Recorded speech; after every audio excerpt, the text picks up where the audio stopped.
Hey, what's up, everybody? This is Pastor Fred Lynch again here Sunday morning. It is 9:48. That means it's 10 minutes to go time where we started a wonderful service again here at Life Community Church. I am once again in the pulpit for Pastor Rich Martin, our senior pastor. Much love to him on vacation with his wonderful wife. We have been going through a series called Dig. DIG stands for, and I'm sharing this because I really want to ask your prayers for this entire session. I'm excited about what's about to happen. I know God is going to move and it's going to be wonderful. Let me share with you what we are looking at right now. The whole concept of dig. What dig stands for is to diligently inquire God's grace. And we've been walking through dig and just been having some wonderful times with. This is the ultimate premise. This is the premise right here, is that your greatest treasure is inside you and the world can have it if you can dig it up. One more point is that where do you dig? How do you dig? You dig at the intersection of your deep gladness. What has God called you and that you love to be and love to do? And what is the world's great hunger? Well, at that intersection of deep gladness and great hunger, that's where you begin to dig. And as you dig, God will definitely move in your life. We did 2 sermons the last couple of weeks. We did Can You Dig It?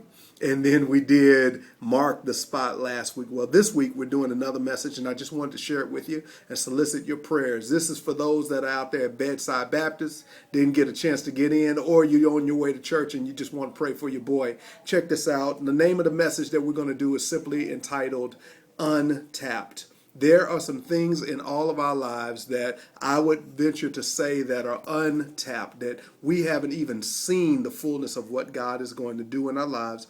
And we're coming from John 7:37, where Jesus screamed. He got out. He couldn't take it anymore. He decided to scream out loud and yell to everybody that anyone that is really thirsty to come to him and drink, because just as the scripture says, out of their belly shall flow rivers of living water. Well, we're going to go into a little bit of the idea of what the whole Feast of Tabernacle was about. Why was it that Jesus couldn't take it anymore and he screamed out as loud as he could? A lot of it is because when you go back to the Feast of Tabernacles, one of the traditions, one of the rituals that the people would do is they would commemorate, they would remember the whole incident of water coming out of the rock and how Moses struck the rock and water came out and fed all the people. Now imagine Jesus being there, and this is what they would do during that time. They would go to the pool of Siloam.